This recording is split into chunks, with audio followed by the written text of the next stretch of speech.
마가복음 35번째 시간입니다. 제목은 실패한 자들을 위한 예수 그리스도 세 번째 이야기입니다. 기독교 신앙의 끝에는 하나님 나라가 있습니다. 천국이 있어요. 우리가 믿기로 우리 인생의 끝이 있듯이 이 세상에도 반드시 끝이 옵니다. 그리고 그 끝, 그 마지막 날 우리가 살아가는 이 땅은 사라질 것이고 하나님께서 통치하시는 그 복된 나라가 임하게 될 거예요.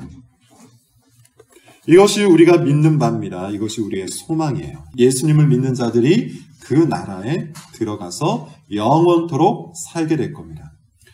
예수님이 우리의 구원자여 의로우며 거룩이라는 사실을 믿는 자만 이 나라에 들어갈 수가 있죠. 그런데 한번 상상을 좀 해봅시다.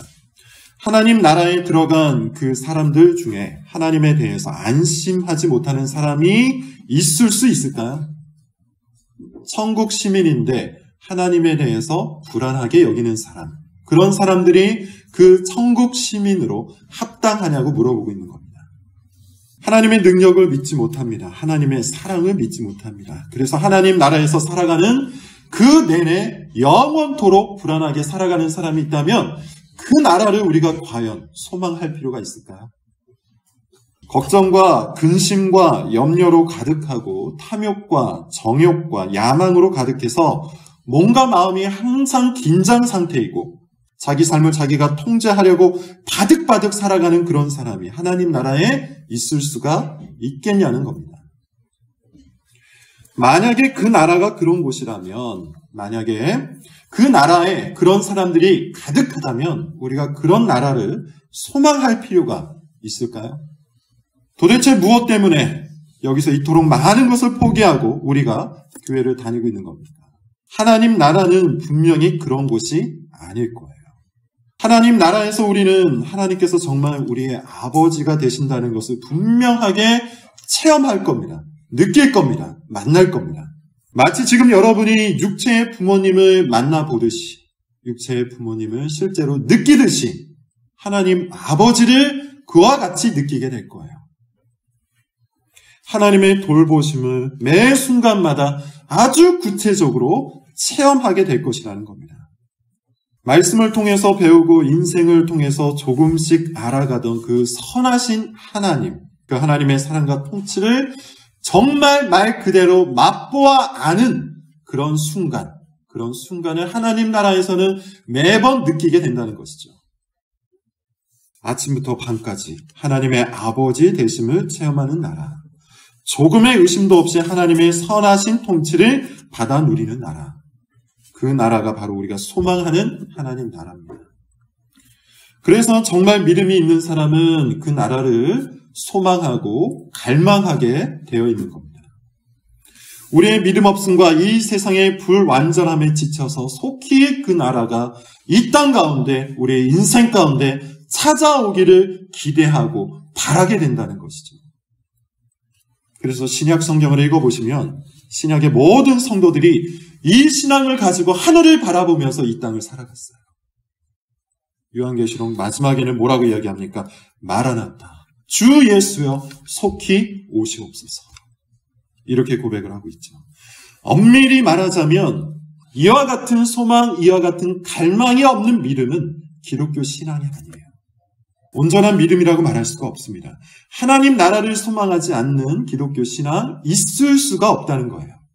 하나님 보기를 원하지 않는 사람, 그런 사람이 있을 수 없다는 것이죠. 나의 구원, 나의 위로, 나의 영광이 되시는 예수님을 만나고 싶어하지 않는 사람, 그런 사람이 하나님 나라에 어떻게 들어갑니까? 오히려 완전하지 못한 나의 믿음과 믿음을 유혹하고 시험하는 이 땅의 타락으로 인해서 실패하고 넘어진 그 사람은 하나님 나라를 더 강렬하게 소망할 겁니다. 속히 하나님 나라가 임하기를, 속히 예수님께서 다시 오시기를 간절히 소망한다는 것이죠. 지금까지 말한 바에 근거하면 우리가 이 땅에서 살아가는 여러 가지 목적이 있는데 그 중에 한 가지가 밝혀지죠. 하나님 나라에 합당한 자로 성장해 가는 겁니다.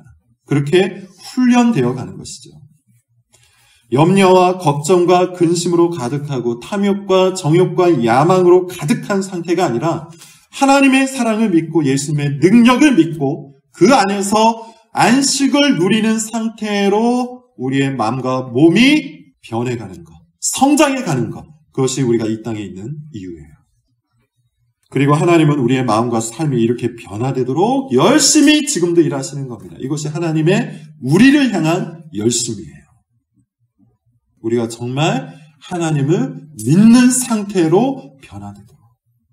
쉽게 말해서 하나님은 우리가 하나님의 아버지 되심을 진정으로 믿을 수 있도록 우리의 모든 상황을 선하게 통치하신다는 것이죠. 아브라함의 인생을 한번 생각해 보십시오. 하나님께서 아브라함의 인생 가운데 때로는 공고함을 주시고 때로는 형통함을 주셨는데 그 모든 이유가 어디에 있습니까? 그가 진정 하나님을 아버지로 고백하여 하나님을 믿는 믿음의 열매를 내놓을 수 있도록 끝까지 그의 인생을 통치해 가신 것이죠. 그래서 하나님께서 주로 사용하시는 방법 중에 하나가 인생의 실패입니다. 아브라함 인생 속에도 실패를 주시고 야곱의 인생에도 실패를 주시고 요셉의 인생에도 실패를 주셔서 그들로 하여금 마음으로부터 하나님을 진정 믿을 수 있도록 자신의 온 마음과 온 인생을 다해 하나님을 아버지로 고백할 수 있도록 인도해 가시는 거죠. 사람은 정말로 교만한 존재예요. 이것은 제가 이 자리에서 큰 소리로 떠들지 않아도 이미 여러분께서 충분하게 알고 있으리라고 생각합니다. 사람은 정말로 교만한 존재예요.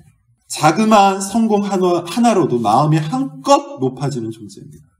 약간만 인정을 받아도 자신의 신분과 위치가 한 단계 높아졌다고 믿는 존재이고 권력을 조금만 잡아도 남들 위해 군림하려고 하는 존재예요. 이 교만한 사람이 하나님을 믿고 의지할 수 있으려면 어떻게 해야 할까요?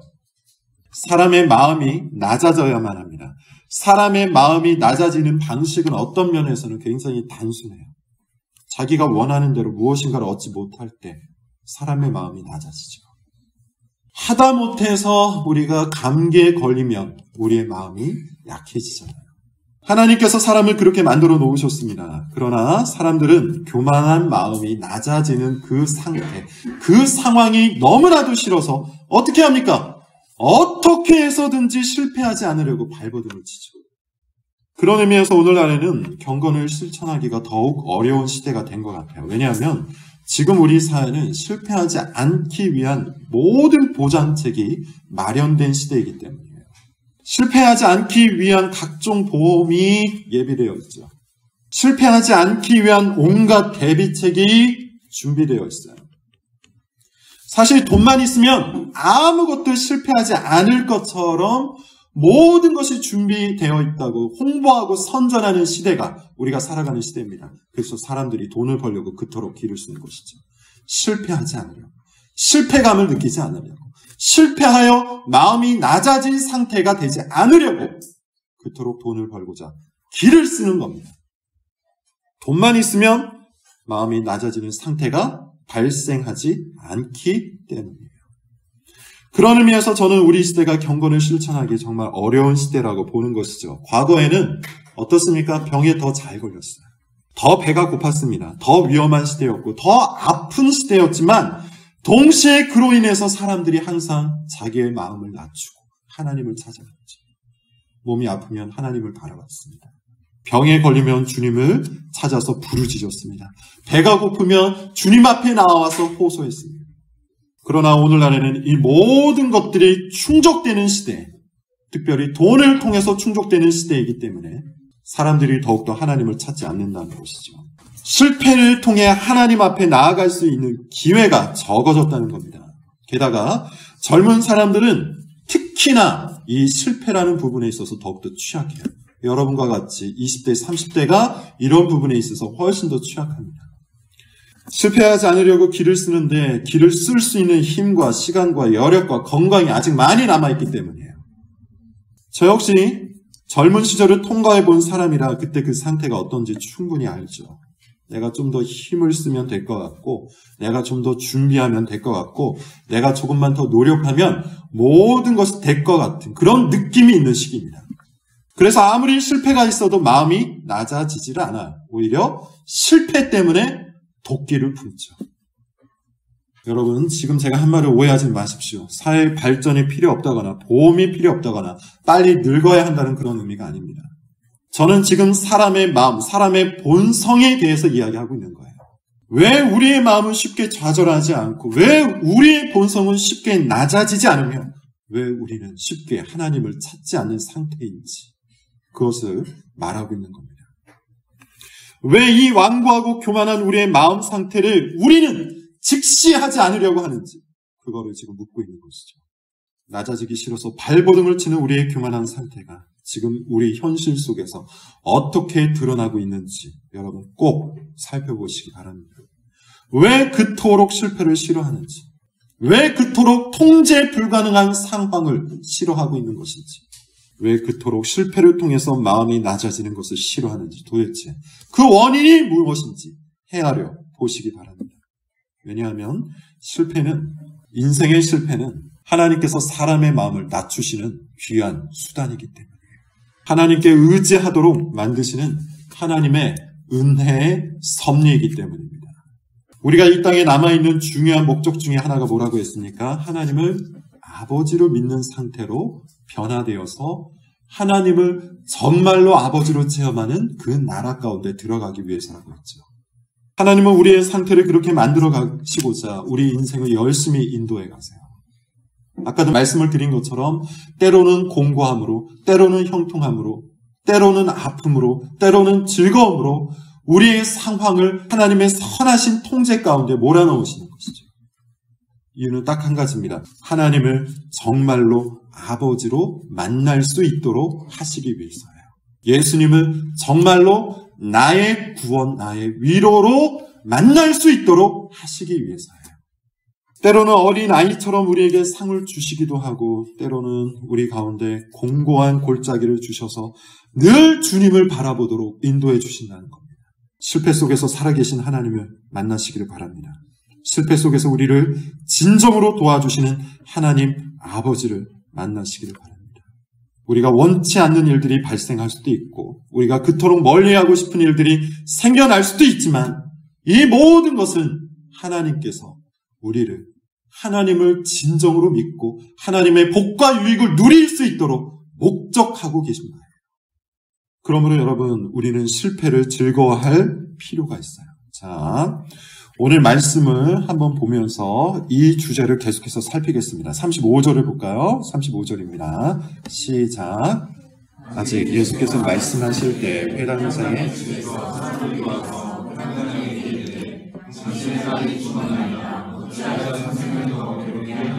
지난주에 우리는 혈류증을 앓던 여인 이야기를 먼저 살펴봤습니다. 12년 동안 아무도 고치지 못해서 그 인생을 좀먹던 혈류증이라는 병을 예수님께서 단숨에 고쳐주시죠. 인생의 실패 속에서 점점 사그라들던 한 여인의 생기가 생명이신 주님을 만나자마자, 생명이신 예수님을 만나자마자 회복이 됩니다. 저 멀리 있었던 구원자 예수님이, 다른 사람의 위로자, 치료자 예수님이 지금 나의 구원, 나의 위로, 나의 영광, 나의 의, 나의 거룩함이 되는 순간이었어요. 이제 이 여인에게 예수님은 진정한 구원자가 되셨습니다. 그런데 이 놀랍고도 이 감격스러운 순간이 전혀 마음에 들어오지 않는 한 사람이 그 무리 가운데 딱 한 명이 있었어요. 이 사건의 시작을 연 사람이에요. 회당장 야이로입니다. 지금 예수님은 야이로의 집으로 가는 중이었죠. 이유가 뭐였습니까? 야이로의 어린 딸이 위중했기 때문이에요. 야이로는 회당장이라는 체면을 걷어치우고 젊은 예수님 앞에 엎드려서 제발 좀 딸을 살려달라고 간청을 했어요. 혈류증을 앓던 여인처럼 이 야이로에게도 예수님이 마지막 희망이었어요.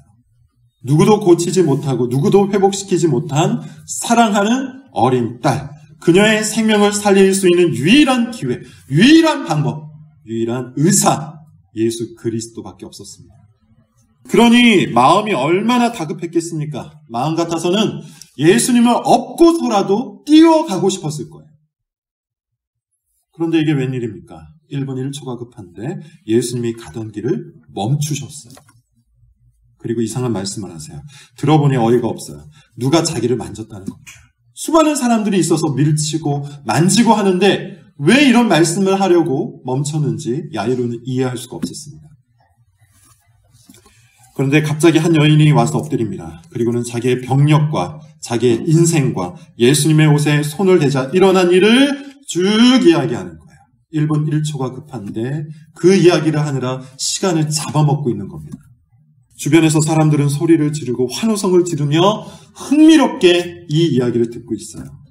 놀라운 일이 벌어졌다고 서로 수군거립니다. 예수님의 제자들은 뿌듯한 표정으로 서 있어요. 그러나 야이로는 지금 이 모든 사건이 탐탁지가 않았습니다. 야이로에게 중요한 것은 지금 이 사건이 아니에요. 이 사건에 대한 해석이 아니라 그냥 예수님이 빨리 가시는 거예요. 불길한 예감이 들었기 때문이겠죠. 그리고 그 불길한 예감은 이상하게도 딱 들어맞았어요. 저 멀리 아는 사람 한 명이 헐레벌떡 뛰어오는데 벌써부터 느낌이 싸합니다. 아니나 다를까 정말 가장 듣기 싫은 말을 듣게 돼요. 야이로 씨, 당신의 딸이 결국에는 죽었습니다. 이제 예수님을 데리고 올 필요가 없습니다. 빨리 갑시다. 청천벽력 같은 소리에 야이로가 말문이 막힙니다. 아무 말도 할 수 없었어요. 아무 생각도 할 수 없었습니다. 세상이 캄캄해졌습니다. 자신의 모든 것이라 생각했던 사랑하는 딸이 이 세상에서 없어졌어요. 갑자기 이 세상에 홀로 남은 듯한 느낌이 들었습니다. 슬프기도 하고 원망스럽기도 하고 분노도 치밀어 올랐어요. 조금만 빨리 갔으면 딸이 살았을 수도 있었을 텐데 이런 생각이 들었습니다. 혈류증을 앓던 여인이 미웠고 예수님이 원망스러웠어요. 주변에서 수군거리는 사람들에게 분노가 일어났습니다. 그러나 예수님은 여전히 평온하셨죠. 절망에 빠져있는 홀로 캄캄한 세상에 갇힌 야이로를 측은하게 보시고 이렇게 말씀하세요. 36절입니다. 같이 한번 읽어보겠습니다. 시작. 예수께서 그 하는 말을 곁에서 들으시고 회당장에게 이르시되 두려워하지 말고 믿기만 하시고. 예수님께서 이 모든 대화를 옆에서 들으셨습니다. 말문이 막혀있는 야이로에게 예수님이 먼저 말을 걸어주시죠. 두려워하지 말고 믿기만 하라. 도대체 뭘 두려워하지 말라는 걸까요? 뭘 믿기만 하라는 걸까요? 죽은 사람을 살리기라도 하신다는 걸까요? 이미 죽은 사람을 어쩌시겠다는 걸까요? 아무리 예수님이어도 죽은 사람을 살릴 수는 없을 텐데 혹시 예수님이 제대로 듣지 못한 것은 아닐까요? 이런 생각이 야이로의 머릿속에 떠올랐어요. 그런데 예수님은 생각할 시간조차 주지 않으셨습니다. 휘적휘적 앞서 걷기 시작하셨어요. 야이로는 거의 빈사 상태로 친구의 부축을 받으며 예수님을 따라갑니다. 37절부터 38절이에요. 같이 읽어볼게요. 시작. 베드로와 야고보와 형제 요한의 아무도 따라오는 같이 앉으시고 회당장에 함께 가사 떠드는 것과 사람들이 울며 심히 통곡함을 보시고 39절까지 들어가서 그들에게 이르시되 너희가 어찌하여 떠들며 우느냐 이 아이가 죽은 것이 아니라 앞서 가시는 예수님은 여유가 만만하셨습니다. 갑자기 뒤로 돌더니 사람들을 제지하시고 베드로, 요한, 야고보만을 대동하시고는 회당장 야이로의 집으로 들어가세요. 야이로는 집에 가까이 갈수록 어떠했을까요? 절망이 점점 더 커졌어요. 이미 곡하는 사람들이 집에 와 있었습니다. 곡하는 사람들이 와 있었다는 말은 정말로 죽었다는 뜻이었어요. 그런데도 예수님은 당당하셨죠. 그런 예수님을 보고 있자니 혹시나 하는 마음이 살짝 들기 시작했습니다. 아주 작은 희망의 불씨가 예수님을 보고 야이로의 마음속에 싹트기 시작했어요. 혹시 예수님이 죽은 내 딸도 살리실 수 있을까? 말도 안 되는 일이라고 생각은 했지만 자꾸 그랬으면 좋겠다는 마음이 들었습니다. 집에 가까이 갈수록 이 두 가지 마음, 절망과 소망, 이 두 가지 마음이 생겨났어요. 죽었지만 살 수 있지 않을까? 딸이 누워 있었습니다. 살아있을 때 모습 그대로예요. 야이로의 눈에 눈물이 고였습니다. 곡하는 사람들의 곡을 듣고 있자니 더욱 슬퍼졌어요.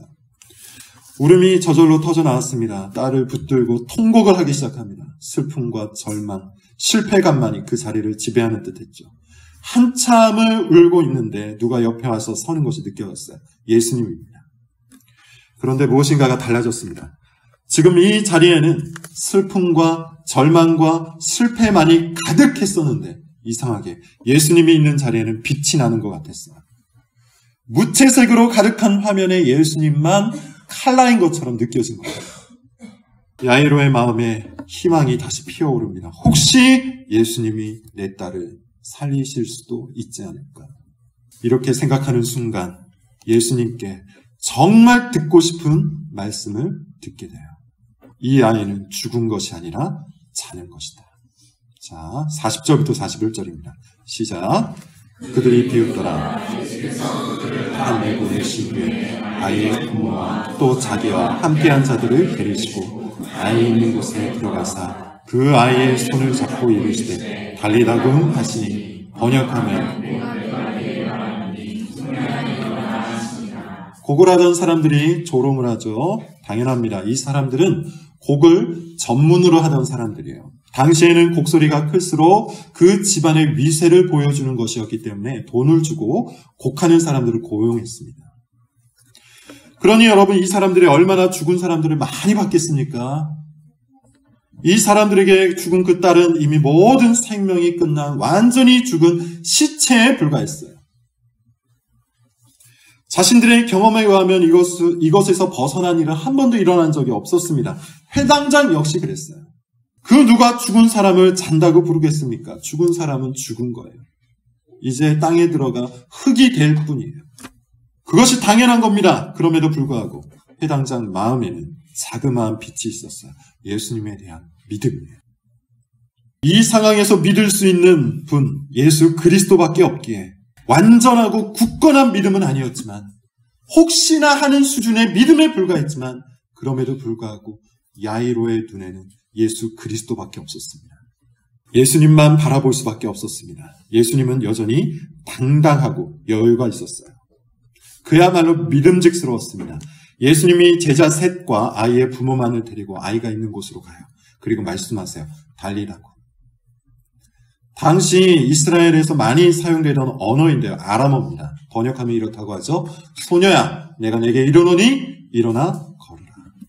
이 말씀은 마치 창조의 순간에 나왔던 말씀과 유사합니다. 아무것도 없는 상태에서 빛이 있으라 하니 빛이 있었어요.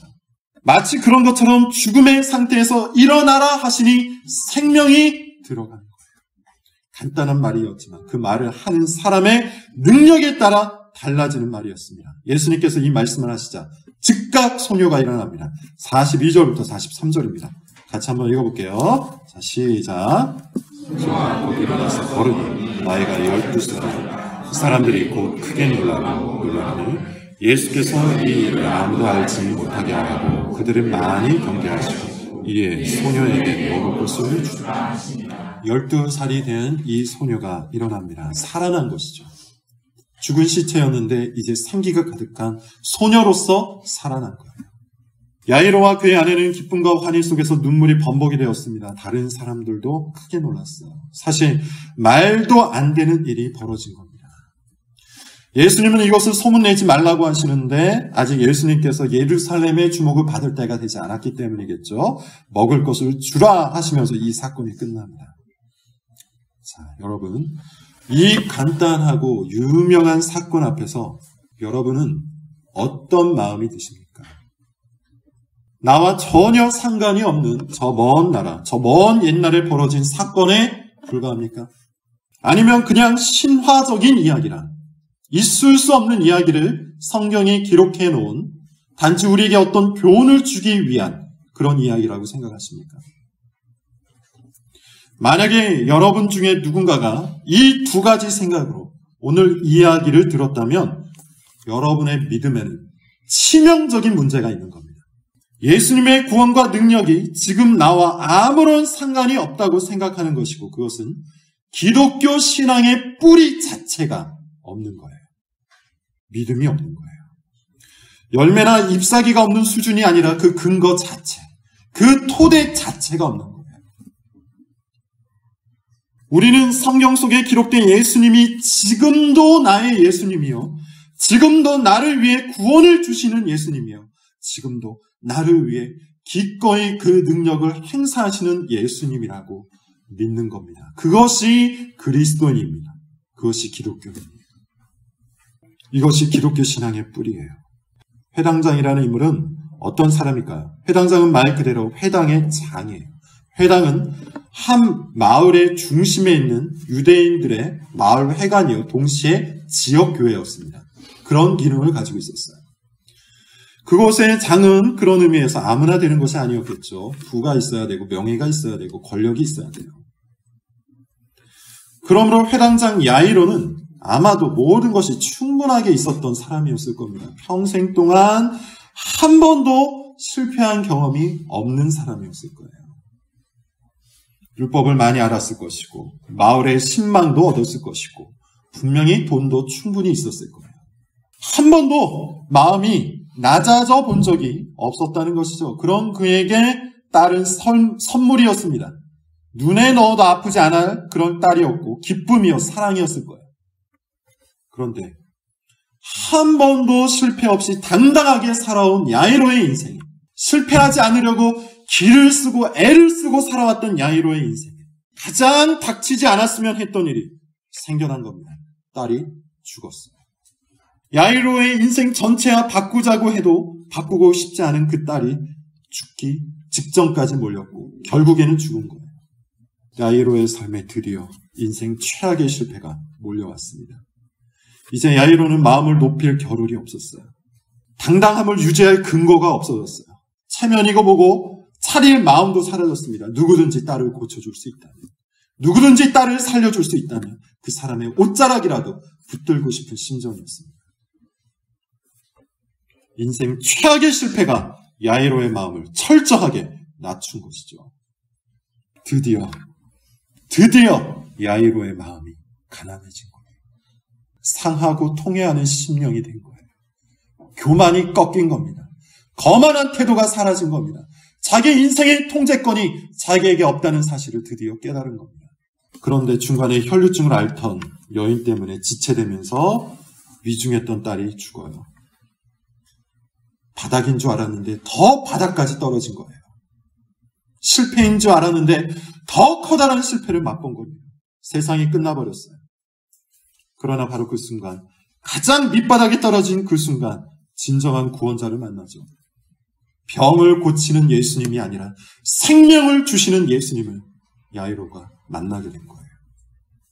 말씀 한마디로 없는 것에서 있는 것을 만드시고 죽음에서 생명을 일으키시는, 창조하시는 생명의 주, 구원의 주, 위로의 주 예수 그리스도를 만나게 된 겁니다. 실패 가운데서 더 큰 실패를 맛봤지만 그로 인해서 은혜 가운데 더 큰 은혜를 맛보게 된 거예요. 여러분, 다시 한번 여러분에게 묻습니다. 오늘 사건이 여러분에게 어떤 의미입니까? 더 중요한 질문이 있어요. 예수님이 여러분에게 누구십니까? 여러분이 믿고 있고 여러분이 붙들고 있는 예수님은 여러분에게 어떠한 분이십니까? 정말로 구원의 주, 정말로 위로의 주, 정말로 영광의 주, 나의 의와 거룩이 되시는, 나의 모든 것이 되시는 예수 그리스도입니다. 실패 가운데서 나를 일으키시고 망할 곳에서 나를 건지셔서 영광의 곳으로 인도해 주신 나의 영원한 사랑, 나의 구원자 예수 그리스도십니까? 그와 같이 예수님을 믿고 계십니까? 아니, 그 이전에 여러분의 실패는 무엇인가요? 여러분을 무너뜨리고 여러분을 서서히 넘어지게 만드는 그 실패 어떤 겁니까? 여러분의 인생과 여러분의 마음을 좀먹는 문제거리 무엇입니까?